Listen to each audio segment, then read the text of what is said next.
Thank you, Gareth, for your time. Nice to meet you from Chilango's magazine. Thanks. And as I told you, you made a masterpiece. I think so. Oh my goodness, what I watched, that's huge.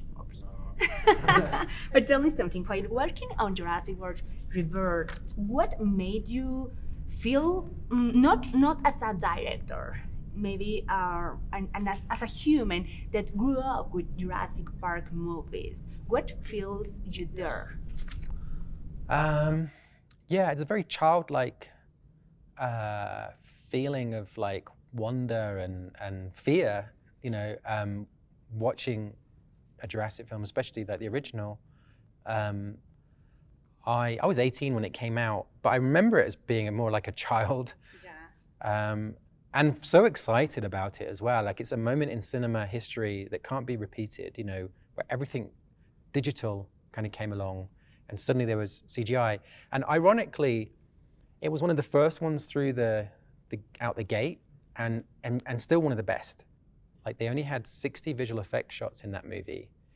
And nowadays in every movie on a big blockbuster, you have 1,000, maybe 2,000 visual effects shots. So really it was like trying to not get carried away and trying to learn lessons from movies from the 80s and 90s before there was digital.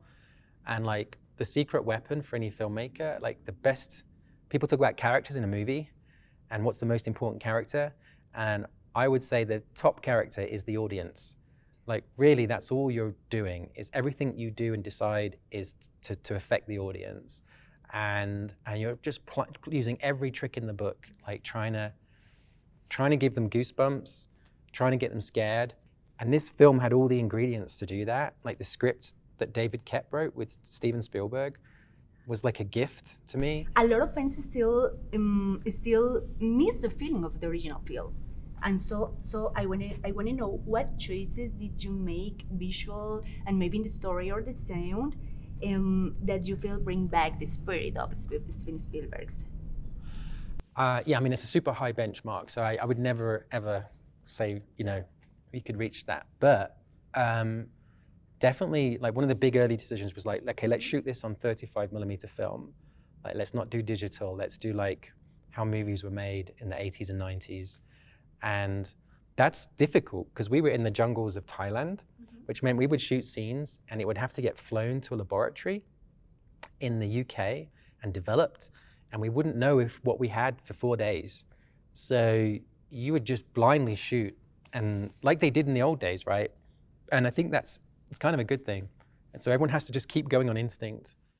It sounds perfect. And this film introduces the biggest dinosaurs we have ever seen, I think so.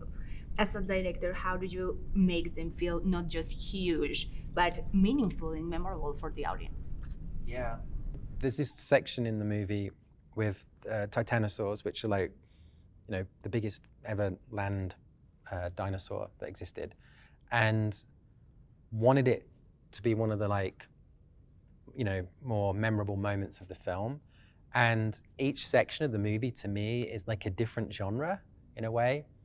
And this section to me felt like this should feel like a David Attenborough like documentary, you know, like a beautiful, like awe-inspiring moment.